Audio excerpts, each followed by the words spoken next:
History has a long memory. For some rulers, it preserves deeds of glory, architectural wonders, and the expansion of empires. For others, it etches a different story, a tale of tyranny, paranoia, and unspeakable cruelty. But rarely does history encounter a figure so profoundly polarized that he becomes both a builder and a destroyer, a saint and a monster, a visionary and a madman. This is the story of Ivan IV Vasilyevich, the first Tsar of all Russia. To his contemporaries, he was a force of nature, a brilliant modernizer. But to posterity, he is remembered by one chilling, defining title. A name that, when whispered, evokes images of shadow-cloaked executioners, family betrayal, and a nation held hostage by fear. Ivan the Terrible. Look into his eyes. This is not just a portrait of power. It is a portal into a fragmented soul. In the minutes to come, we are going to journey beyond the legend. We will explore the tragedy of a boy orphaned in a den of vipers, the triumphs of a young conqueror who forged a new empire, and the terrifying descent into absolute madness that turned the first Tsar of Russia into its greatest nightmare. This is the dual legacy of the Crimson Tsar. Welcome to the saga of Ivan. The story of Ivan's terror doesn't begin with a crown. It begins with abandonment. He was born into a storm of political ambition. At just 3 years old, his father, Grand Prince Vasily III, died, leaving him a child king on a volatile throne. Then, at 8, his mother, Elena Glinskaya, was poisoned.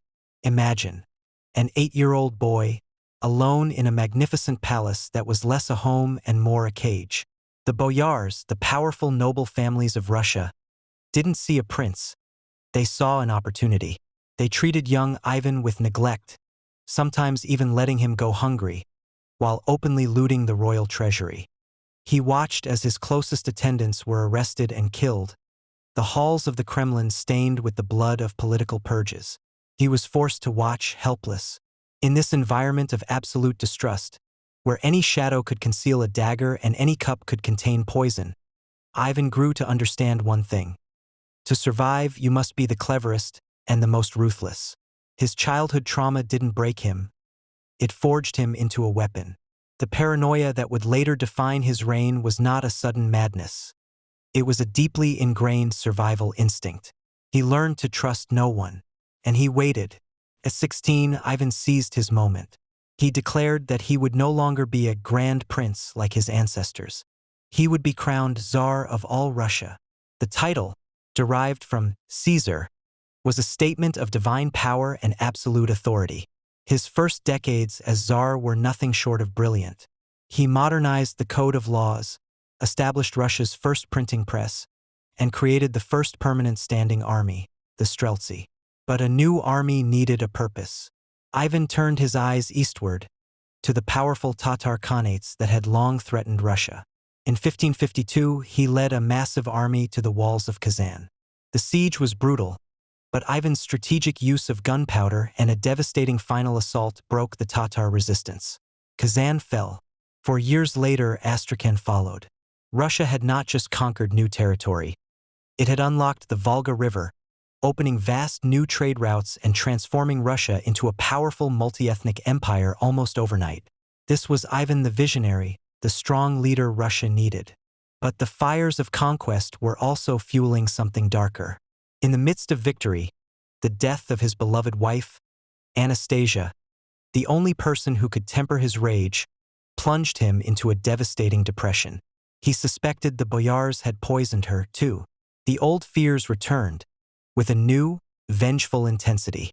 With the loss of Anastasia, the duality of Ivan's soul fractured. The brilliant modernizer gave way to a suspicious tyrant. His paranoia was no longer just a memory. It was a living, breathing monster.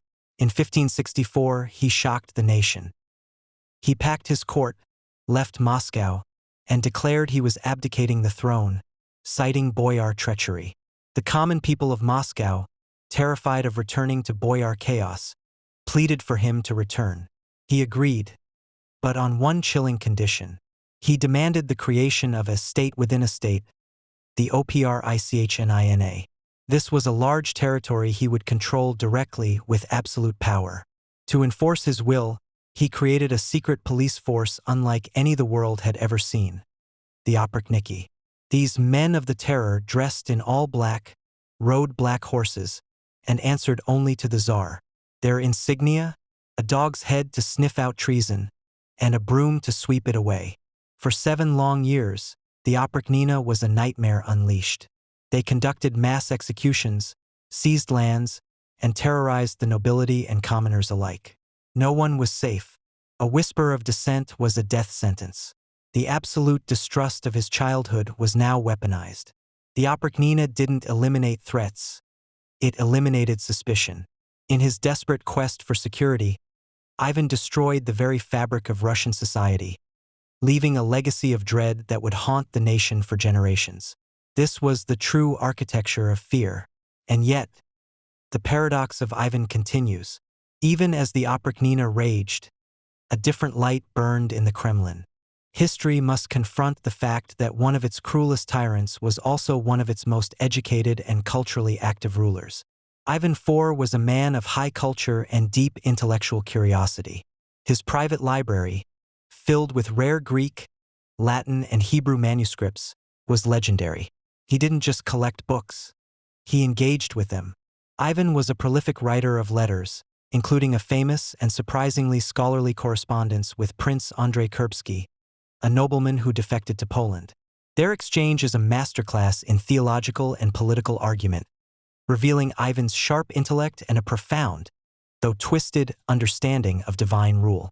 He was deeply pious, a man who spent hours in prayer and contemplation, often debating complex theological points with priests.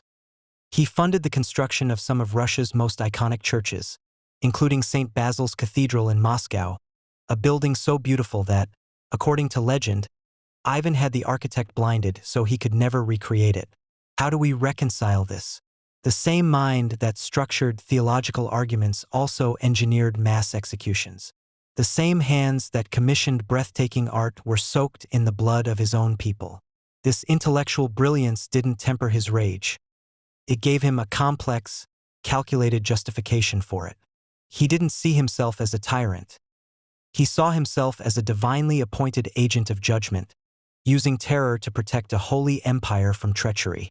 His high culture was the shield for his darkest actions. The duality of Ivan's soul was a storm that eventually destroyed everything it touched. His later years were a long, agonizing penance. His final decades were marked by military defeats and a devastating blow he would never recover from. In a fit of rage in 1581, he struck his eldest son and heir, Tsarevich Ivan, with his royal staff. The blow was fatal. He had killed the only person capable of continuing his legacy. The first Tsar had become the last great hope of his dynasty. The end was near. Depressed, physically ravaged by illness, and consumed by guilt, Ivan increasingly turned to religion and mysticism. He would spend his nights in prayer, sometimes even demanding the Oprichniki dress as monks and hold mock religious services, before resuming the executions in the morning. Ivan the Terrible died in 1584, while playing chess. He left behind an expanded empire, yes, but also a nation broken by fear, a treasury emptied by war, and a dynastic line doomed to chaos. The terror he unleashed didn't secure his empire. It guaranteed its collapse into the time of troubles that followed. And so, we return to the question we asked at the beginning. Was he a monster? A madman? A visionary? Perhaps the answer is simply yes. Ivan IV was all of these things. He was a man with 2 faces, a leader whose greatest achievements were inseparable from his greatest atrocities. He is the ultimate historical Rorschach test, a crimson czar whose image will always be refracted through the dual lens of creation and destruction. History has a long memory, and for Ivan that memory will always be terrible.